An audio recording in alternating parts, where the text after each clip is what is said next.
The Ruckus is bringing the party to the Metro, June 7th and 8th at Adventureland Resort, with Friday headliner Chris Young. I've got some Saturday headliner Jake Owen. Yeah, caught up in a southern summer. Russell Dickerson, Maddie and Tay, Lauren Elena, Brian Kelly, and more. Festival tickets include access to the theme park and water park. Get your tickets at ruckusiowa.com. Use code word Steve for 25% discount for weekend VIP and weekend general admission tickets. Cattle love to be near streams. They munch on the grass, drink the water, and cool off. They can also cause damage, so limit their time there. On Successful Farming Radio. Successful Farming Radio, providing information farmers need in the field, in the shop, and in the office.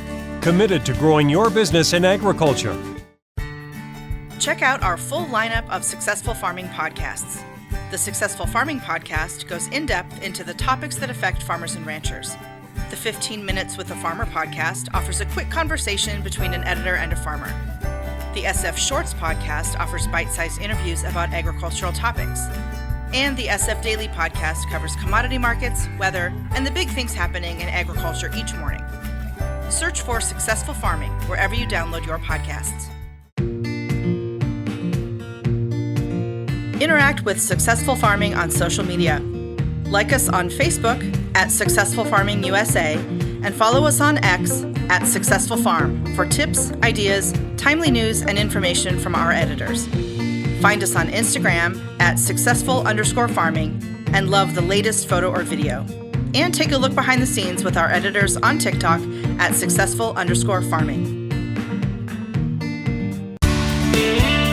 A stream running through a pasture often has lush grass, shade trees, and plenty of water. It can be an ideal place for cattle to hang out, but it's not a good idea on a continual basis. Steve Higgins is the Director of Animal Compliance at the University of Kentucky. He says livestock allowed to graze to their heart's content along a stream can cause significant damage to the area. You get a compaction of the soil, you get erosion of the soil, you get a diminution of the vegetative growth down there, and so what you get is this hard, compacted, eroded area that doesn't have any vegetation to control runoff, to filter out any kind of pollutants, and so you have water quality problems.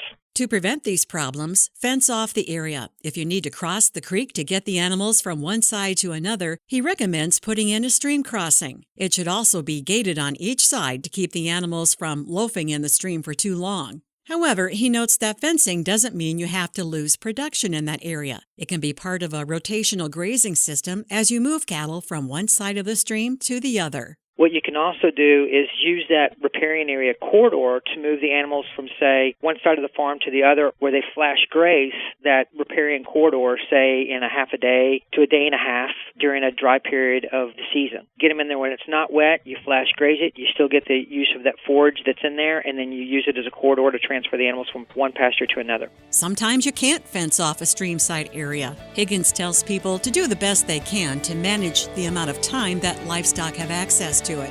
I'm Jody Henke. Learn more about streamside grazing at agriculture.com.